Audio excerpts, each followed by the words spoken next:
whispering lamp being not a stranger to old things. Antique shops have always been my sanctuary, filled with curiosities and relics that each carry a whiff of past lives.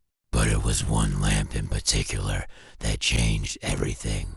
I first saw it in a dusty, forgotten corner of a small antique store hidden between two modern cafes in an alleyway. The shop's sign was missing several letters, giving it the rather ominous name L_M_IG_S. A sign outside simply read, "Rare finds," with no hint at what lay inside. Curious, I stepped inside. It looked like any other antique store, at first teeming shelves of forgotten trinkets and shadowy corners. But there, resting on an isolated wooden table at the very back, was a lamp. It was a bronze, intricately carved piece, unlike anything I'd seen.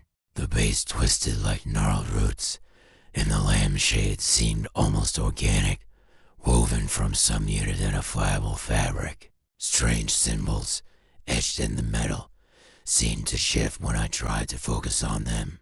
An elderly shopkeeper emerged from the shadows as I approached it, her eyes gleaming with a strange intensity. She moved as if the lamp belonged to her personally, and I was an intruder daring to even look at it. "Not for sale," she said, a little too sharply. "But it's beautiful," I replied, still unable to take my eyes off it. There was a faint, barely perceptible hum coming from it, like a heartbeat. "Beautiful things often carry the darkest secrets," she muttered, but I saw her hesitation.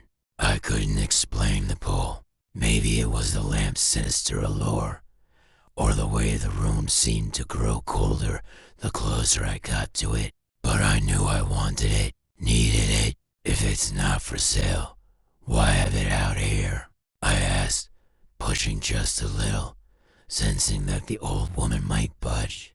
I'd never cared much for superstitions, but something in the air felt different here, like the lamp wasn't meant to be seen by just anyone. She hesitated, glancing back at the shadow corner from where she'd appeared, as if someone or something might be watching. "It's not meant for light," she said cryptically. Her voice held a tremor I couldn't ignore. "But if you take it, remember this: you must never light it in complete darkness." I scoffed, chuckling as if she told me a clever riddle. But her eyes, fixed and unblinking, bore into mine with an intensity that stripped my laughter to silence. "It will find you," she whispered, the words barely audible. I thought she meant it in jest or as part of some antique shop charm.